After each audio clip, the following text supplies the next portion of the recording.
అండి, నేను మీ Umadevi, sharing minds నుంచి. మీరు ఎప్పుడైనా క్రియేటివ్ థింకింగ్ గురించి కానీ క్రియేటివ్ పర్సనాలిటీ గురించి కానీ విన్నారా? అసలు దాని లక్షణాలు ఏంటి, దాని వల్ల ఉపయోగం ఏంటి, మీలో అవి ఉన్నాయా లేదా చెక్ చేసుకోండి.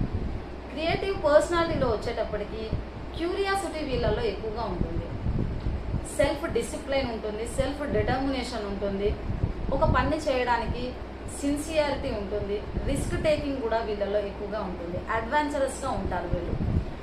ఈ లక్షణాల వల్ల ప్రొఫెషనల్గా కానీ పర్సనల్గా కానీ వీళ్ళు గ్రోత్ అవ్వడానికి, డెవలప్ అవ్వడానికి ఎంతో సపోర్టివ్గా ఉంటుంది. ఫర్ ఎగ్జాంపుల్ మనం తీసుకున్నట్టయితే కోవిడ్ టైంలో కనుక ఒకరితో ఒకరు డైరెక్ట్ కాంటాక్ట్స్ లేనప్పుడు వర్క్ ఫ్రమ్ హోమ్ అనేసి వర్చువల్గా ఆన్లైన్ క్లాసెస్ కానీ ఇవన్నీ చేయడం వల్ల మనకు ఒక సెకండ్ ఆప్షన్ అనేది దొరికింది. ఇదంతా కూడా క్రియేటివ్ థింకింగ్ వల్ల జరిగిందని చెప్పవచ్చు. సో క్రియేటివ్ థింకింగ్ అనేది మిగతా వాళ్ళకన్నా డిఫరెంట్గా ఉండడం వల్ల మన ప్రొఫెషనల్గా గ్రోత్ అవ్వడానికి ఎంతో ఉపయోగపడుతుంది. ఈ లక్షణాలన్నీ మీలలో ఉన్నాయా లేదా ఒకసారి చూసుకోండి. వీటికన్నా ఇంకా చాలా కూడా లక్షణాలు ఇందులో ఉంటాయి. మనము ఈ వీడియోలో కొన్ని మాత్రం డిస్కస్ చేసాము. ఇంకా కొన్ని లక్షణాల గురించి నెక్స్ట్ వీడియోలో డిస్కస్ చేద్దాము.